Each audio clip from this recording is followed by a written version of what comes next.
So to kick this haircut off, I'm going to be spinning my client in a full 360 just so you guys can see the canvas that I'm going to be working on today.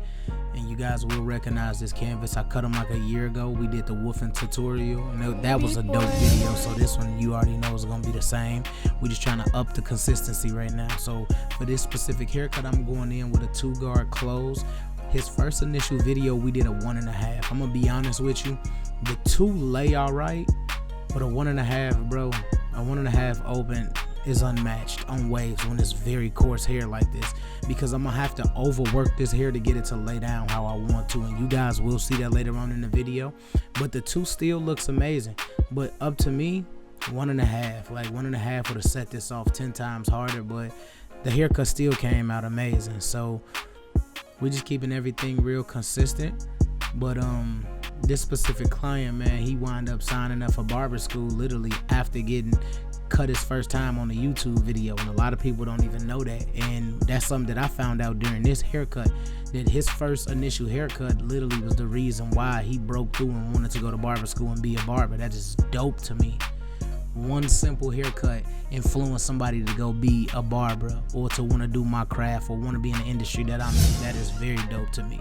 So right here, I'm gonna go in and I'm gonna start my ball line very low. With this ball line, the reason I'm gonna be doing my taper in this ball line the way that I'm doing is because I spoke to Jeezy about how wavers get tapers.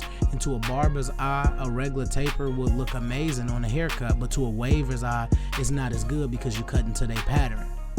Things like that is what really make you feel like, oh, do I really know coarse hair? So I think that's probably one of the best things that ever happened to me, or best conversations I've ever had in terms of waves, because you have to respect the calyx, you got to respect that crown, and you have to respect the waves in terms of when you want to do a taper, because if you push it too high, it can still look amazing to a barber's eye, but to a waver's eye, not at all. So that's the dopest part about this haircut. But as you guys can see, I'm just literally fading in between my lines right here, and I'm keeping my fade very low. At this point, I'm not sure if you can really tell what his fade is going to be, but that's why I'm going to go in with my 0 guard completely closed, and I'm just going to flick at the line, and I'm basically just debuffing the line. And that is very important, using the hilt of the blade. I'm not laying my masters flat. I'm literally going up and using the actual groove of the blade. This is what's keeping me in a small fade realm. Like, this is the thing that's making my fade come together, and this is very important to me. And because of that, this is why I hope Jeezy watching this video, just so he could give me some feedback on this specific taper. Like right here, I went in with my 1 open, and I was starting to touch his wave pattern. This is where I kind of got a little irritated at, because it's like you only got so much room, because he has a smaller line, and if his vertical bars were like longer, I would have more, like, you know, more lineup and more area to work with. So I'm really working in the small realm, but it's no excuses, right? We're gonna get this thing together. So I'm locked in right now. As you guys can see, I'm literally stretching the skin, and I'm just literally playing with my lever, and I'm just using the corner of my blade, and I'm using the hilt of my blade to stay real consistent and to just try to blend this thing out as quick as possible. And then right here, I just go in and I just blend the end of the beard, and these same steps is literally open, halfway closed, and then you go to your 1/16 and you do the same thing. Like, it's very easy when fading a beard, and I can't wait to get a video like that for you guys. I really want to just do a strictly faded beard for you guys. Once I get one of those, man, I think you guys are really gonna love it. A faded beard with color enhancement is literally, to me, unmatched, like, if done correctly. So right here, I go in the back, and I'm literally close my masters, and I'm just debuffing that line. I'm flicking at that lines. Most people would have went in and went open, and I feel like that's what I should have did with this specific haircut. But at the same time, we wind up getting this thing all the way together. So I'm on my 3rd notch now, and I'm slowly but surely debuffing that line. 4th notch now, as you guys seen.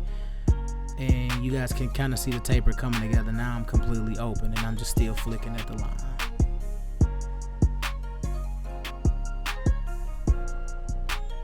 And I just go in with my 1/16, and that's fully closed, and I'm flicking at the line, and I'm keeping everything very consistent.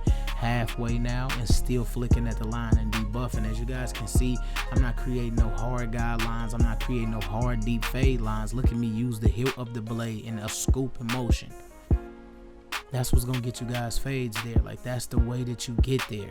And then sometimes you gotta flip the clippers over and go with the grain, because see, I'm dealing with the end of the wave pattern. This is the shaky parts of the tapers right here. Like, when you're dealing with a wave pattern, lines or ripples in the actual waves can allude to be fade lines. So you see what I mean right here? Exactly right where I'm at. You see 3 like ripples of waves that's right there. And they're not fade lines, they're literally his waves. They're being connected. As you guys can see, they're connected to a wave. But once I put a line up on his neck, man, everything is gonna fall into place. And that's exactly what I do. I just brush all the hair down, and I just go in with my Andis TI liners, and I just get the line right together. Like, I'm not digging into the line, just keep the line as natural as possible, but the liners are hidden, which literally is probably the best thing, period. Whenever you get good liners or good hitters, man, take care of them. I got a pair of some hitters on my hand, man, so these gonna be some of my favorites. But this is what I meant when I said overwork the hair. I am going in with a wrapping lotion, which is basically like a mousse, because he has a lot of frizzy hairs, and just coasting over the hair with trimmers or with my actual masters isn't going to do it. This is a 2-on very coarse hair, so this is something that I like to do myself. Some people like to go in with hot towels. I like to go in with mousses, and then I like to go in with this Torino Pro brush. So shout out to all the real wavers out there, because my boy pulled up with his own brush. Whenever you pull up with your own brush, or whenever you call yourself a quote-unquote waver, if you ain't got the brush on you, then you ain't no real waver. Shout out to my boy Jeezy. That was his words literally out his mouth. But as you guys can see, this is in real time motion. Then I sped it up right here. But I just want to show y'all, once you throw that wrapping lotion down and you rub it into the head, then you just brush it into the hair with the blow dryer, look how all of the hair is laying down itself. This is beautiful. Like, look at the hair from this angle. Like, you don't even see frizzies or nothing sticking up, and that's what's important. That's G for y'all. So I'm dropping bars, please, in the comment section. Hashtag bars. Like, I'm dropping jewels for y'all non-stop. So we get right into this lineup, man, with these TI liners, and I'm just keeping everything real consistent. My client actually has an easier lineup, so this is gonna be easy. I'm just tapping and going, man. That's the beautiful thing about having amazing trimmers, man. When they tap and go, the day at the shop is amazing. Like, when the trimmers are working, the day at the shop is so much easier, man. When your hitters are punching, that day easy, man. And I think that's very dope. I just spin my client around just so I'm able to literally reciprocate the same energy that I did on the other side of the line. And it's just like finding a common denominator. Whatever you do to the bottom, you gotta do to the top in terms of a haircut. Whatever you do to one side, you do to the other if you want symmetricalness. Right here, I go in with enhancement, and I like to stay off of the lineup. And this is very important to anybody who wants to deal with enhancement. Give yourself 4 to 6 inches, because less enhancement is better than more. If you're close, you overdo the enhancement, meaning the enhancement needs to be started over. But if you do less is more, then you could always build on the enhancement if you need more. So right here, I go in with Kiss Expressions on the applicant brush, and I'm literally framing this beard out. This is the best, or one of my favorite parts about a haircut, because if they get enhancement on the beard, look how quick my job go. I didn't touch his face with a razor or liners, and I literally framed his beard out, and he got a beard line. This is what I like to do, and this is what I thrive off of in terms of what I do for YouTube. I like to create something out of nothing, but really pay attention to this beard line and how I approach this. Remember, just because the beard looks crispy for what it is, that do not mean that it's completely over. You see me brush it down, and then I go right back into it. Details is everything when you stand behind this chair, and I can promise you, if you have a real client, they understand and know, and they can feel details. You hear me? They can feel details. When you hit a line in one time and you're done, that feels different opposed to somebody hitting the line in 2 or 3 times and consistently brushing the hair down to make sure that they getting all the hairs out the way and getting your line in as symmetrical and as straight as possible. Understand that these clients can feel these details. So like, his front line a couple clips ago was just amazing. It's still amazing now, but I like to go back because details matters. I like to be a person to be as clean as possible when they walk out my chair, man. It's just something that's always been very important to me. And in terms of the lining, this has to be literally one of the crispiest liners they have. Like, that's important to me for a client to feel crispy. I love that. So I go in with my razor, and I literally stretch the skin and I pull everything back. Right here I'm in real time so you guys can see in terms of details.